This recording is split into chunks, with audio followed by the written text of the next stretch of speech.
Bihar model पर UP में बड़ा दाव। आधी आबादी को साधने के लिए योगी सरकार का मेगा प्लान क्या है वो आपको बताएंगे। किश्तों में क्या 50,000 रुपए मिलेंगे? नमस्कार, मैं हूं आपके साथ आयुषी गुप्ता। देखिए, उत्तर प्रदेश में 2027 के विधानसभा चुनाव से पहले महिला वोटरों को लेकर के सियासी हलचल तेज हो गई है। सरकार महिलाओं के लिए एक ऐसी योजना पर मंथन कर रही है जो अगर लागू होती है तो इसका सीधा असर प्रदेश की करोड़ों महिला वोटरों पर पड़ सकता है। चर्चा है कि बिहार की तर्ज पर उत्तर प्रदेश में भी महिलाओं को स्वरोजगार के लिए आर्थिक मदद दी जा सकती है। प्रस्तावित मॉडल में एक महिला को 50,000 रुपए तक की सहायता देने पर विचार हो रहा है। ये रकम एक मुश्त देने के बजाय 3 से 4 किस्तों में दिए जाने की संभावना बताई जा रही है। सबसे अहम बात यह है कि योजना को लेकर के अभी योगी सरकार के साथ ही भारतीय जनता पार्टी बीजेपी भी अपने स्तर पर सर्वे करा रही है। बताया जा रहा है कि इसकी जिम्मेदारी योगी सरकार के एक वरिष्ठ मंत्री को दी गई है जो बीजेपी के प्रदेश अध्यक्ष भी रह चुके हैं। सरकार और संगठन का फोकस एक वर्ग की महिलाओं पर है। 2027 चुनाव से पहले यूपी में महिला कार्ड की तैयारी है। दरअसल उत्तर प्रदेश में अगले साल विधानसभा चुनाव होने वाले हैं। चुनाव तैयारियों में अब धीरे धीरे तेजी होती दिख रही है। सरकार के सामने सबसे बड़ी चुनौती सिर्फ सत्ता में वापसी नहीं बल्कि बड़ी जीत हासिल करने की है। ऐसे में अलग अलग सामाजिक वर्ग और वोट बैंक को साधने की रणनीति पर काम शुरू हो चुका है। इसी कड़ी में महिला वोटरों पर विशेष फोकस किया जा रहा है। यूपी में 5 करोड़ 67 लाख महिला मतदाता हैं, यानी कुल वोटर का करीब 50%। अगर किसी ऐसी योजना के जरिए बड़ी संख्या में महिलाओं को सीधे आर्थिक मदद पहुंचाई जाती है तो उसका असर सिर्फ एक महिला तक सीमित नहीं रहता है। परिवार के दूसरे सदस्यों के फैसले पर भी इसका प्रभाव पड़ सकता है।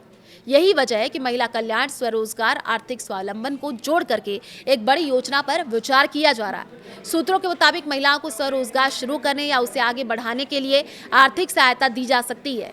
किस्तों में मिलेंगे 50,000। तैयार हो रहा है मास्टर स्ट्रोक आर्थिक सहायता की ये रकम कुल मिलाकर के 50,000 रुपए तक हो सकती है। संभावित मॉडल के मुताबिक चुनाव में पहली किस्त के रूप में करीब 20,000 रुपए दिए जा सकते हैं। इसके बाद अगर भाजपा की सरकार दोबारा बनती है तो बाकी रकम 3 किस्तों में दी जा सकती है, यानी 10-10 हजार रुपए की 3 अतिरिक्त किस्तें। यानी सरकार की कोशिश होगी कि महिलाओं के मन में ये रहे कि बीजेपी सत्ता में वापस आएगी तभी बचे 30,000 मिलेंगे। चर्चा है कि 50 लाख से ज्यादा महिलाओं को योजना के दायरे में लाने का लक्ष्य रखा जा सकता है। सरकार जिस तरह की योजना पर विचार कर रही है उसमें प्राथमिकता आर्थिक रूप से कमजोर वर्ग की महिलाओं को देने की संभावना है। इसके तहत अनुसूचित जाति, अनुसूचित जनजाति परिवारों की महिलाओं के साथ साथ बीपीएल परिवारों की महिलाओं, निराश्रित और विधवा महिलाओं को प्राथमिकता दी जा सकती है। सूत्र ये भी बता रहे हैं कि इस योजना का लाभ सिर्फ उस वर्ग की महिलाओं को मिलेगा जो खास समुदाय से ताल्लुक रखती हैं। हालांकि सरकार और संगठन के स्तर पर मंथन जारी है। इस योजना का लाभ एक संभावित मानक परिवार की सालाना आय से जुड़ा हो सकता है। इससे ऐसे परिवारों को शामिल किया जा सकता है जिनकी आय 12 लाख रुपए सालाना से अधिक नहीं है। हालांकि पात्रता की अंतिम सीमा सरकार के अंतिम प्रस्ताव और शासन देश के बाद ही स्पष्ट होगा। सर्वे से सामने आएगा असली आंकड़ा। योजना को लेकर के सरकार और संगठन की तरफ से सर्वे की प्रक्रिया भी बताई जा रही है। इस सर्वे के जरिए पता लगाने की कोशिश हो सकती है कि प्रदेश में कितनी महिलाएं पहले से स्वरोजगार से जुड़ी हैं, कितनी महिलाएं स्वयं सहायता समूहों में हैं, कितनी महिलाओं को आर्थिक सहायता दे करके रोजगार से जोड़ा जा सकता है। योजना की निगरानी और तैयारियों की जिम्मेदारी कैबिनेट के एक वरिष्ठ मंत्री को दिए जाने की चर्चा है। यानी मामला सिर्फ राजनीतिक घोषणा तक सीमित नहीं है बल्कि सरकार इसके लिए मौजूदा महिला स्वयं सहायता समूह और ग्रामीण आजीविका के नेटवर्क को आधार बनाने पर भी विचार कर सकती है। यही वो जगह है जहां बिहार का जीविका दीदी मॉडल महत्वपूर्ण हो जाता है। यूपी में पहले से मौजूद है बड़ा नेटवर्क। उत्तर प्रदेश में महिलाओं को आर्थिक रूप से आत्मनिर्भर बनाने के लिए पहले से ही राज्य ग्रामीण आजीविका मिशन चल रहा है। इस व्यवस्था के तहत महिलाओं को स्वयं सहायता समूह बनाए जाते हैं। आमतौर पर करीब 10 महिलाओं का एक समूह बना करके उन्हें अलग अलग स्वरोजगार गतिविधियों से जोड़ा जाता है। इन समूहों के जरिए महिलाओं को आर्थिक गतिविधियां, प्रशिक्षण और वित्तीय सहायता से जोड़ने की कोशिश की जाती है। मौजूदा आंकड़ों के मुताबिक उत्तर प्रदेश में करीब 8,99,398 परिवारों की 98,76,389 महिलाएं स्वरोजगार समूहों से जुड़ी हैं। यानी सरकार के पास पहले से करीब 1 करोड़ महिलाओं तक पहुंचने वाला नेटवर्क मौजूद है। अगर नई योजना को इसी नेटवर्क से जोड़ दिया जाता है तो सरकार के लिए लाभार्थियों की पहचान और आर्थिक गतिविधियों से जोड़ने का काम अपेक्षाकृत आसान हो सकता है। आखिर बिहार मॉडल इतना चर्चा में क्यों? सवाल ये है। बिहार विधानसभा चुनाव से पहले महिलाओं के लिए मुख्यमंत्री महिला रोजगार योजना चर्चा में रही। इस योजना का उद्देश्य हर परिवार की कम से कम एक महिला को स्वरोजगार से जोड़ना था। बिहार चुनाव से पहले महिलाओं को खातों में 10,000 रुपए की प्रारंभिक आर्थिक सहायता भेजी गई। इसके बाद रोजगार शुरू करने, कामकाज का आकलन करने के आधार पर आगे आर्थिक मदद देने का प्रावधान रखा गया था। बिहार के चुनाव में महिला मतदाता एक महत्वपूर्ण राजनीतिक ताकत बनकर के सामने आई।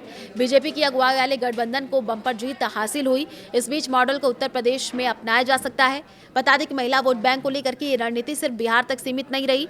मध्य प्रदेश में लाडली बहन योजना में महिला मतदाताओं को सीधे आर्थिक सहायता देने का मॉडल स्थापित किया गया। महाराष्ट्र में भी महिलाओं के लिए आर्थिक सहायता की योजना लाई गई। हरियाणा में भी महिलाओं को केंद्र में रख करके योजनाएं बनाई गई। हालांकि मध्य प्रदेश, हरियाणा और महाराष्ट्र में महिलाओं के खाते में हर महीने पैसे भेजे जाते हैं। उससे उलट उत्तर प्रदेश में महिला वोटरों को बिहार की तर्ज पर आर्थिक सहायता से जोड़ने का विचार सामने आ रहा है। यानी महिला को सिर्फ पैसा देने के बजाय पैसा देकर उसे कोई काम शुरू करने के लिए प्रोत्साहित किया जाए। 20,000 की पहली किस्त क्यों महत्वपूर्ण है? अब सबसे अहम सवाल चुनाव से पहले मिलने वाली पहली किस्त को लेकर के है। चर्चा अगर योजना लागू होती है तो चुनाव से पहले करीब 20,000 रुपए की पहली सहायता दी जा सकती है। बाकी 30,000 रुपए बाद में 3 किस्तों में देने का मॉडल तैयार हो सकता है। इस मतलब साफ है, अगर योजना चुनाव से पहले लागू होती है तो सरकार महिलाओं को तुरंत आर्थिक मदद देने के साथ साथ उन्हें भविष्य के रोजगार से जोड़ने का संदेश दे सकती है। भाजपा के सामने महिला वोट क्यों महत्वपूर्ण है? 2024 के लोकसभा चुनाव में उत्तर प्रदेश में भाजपा को बड़ा झटका लगा। भाजपा की लोकसभा सीटें 2019 के मुकाबले काफी कम हुई और समाजवादी पार्टी प्रदेश में सबसे बड़ी पार्टी बनकर के उभरी। समाजवादी पार्टी ने पीडीए यानी पिछड़ा, दलित और अल्पसंख्यक सामाजिक समीकरण को चुनावी मुद्दा बनाया। अब भाजपा के सामने 2027 में समीकरण की काट तैयार करने की चुनौती है। भाजपा रणनीतिकारों की नजर महिला मतदाताओं पर है, क्योंकि महिला वोटर जाति, क्षेत्र और परिवार की सीमाओं से आगे जाकर के कई बार अलग राजनीतिक प्राथमिकता भी तय करती है। अगर किसी परिवार की महिला को सीधे आर्थिक लाभ मिलता है तो उसका असर पूरे परिवार के रणनीतिक निर्णय पर पड़ता है। इसलिए कहा जा रहा है कि एक महिला को साधना यानी पूरे परिवार तक पहुंच जाना, और यही कारण है महिला सहायता और स्वरोजगार की संभावित योजना को भाजपा की बड़ी रणनीति है। आप क्या सोचते हैं? कमेंट करके जरूर बताएं।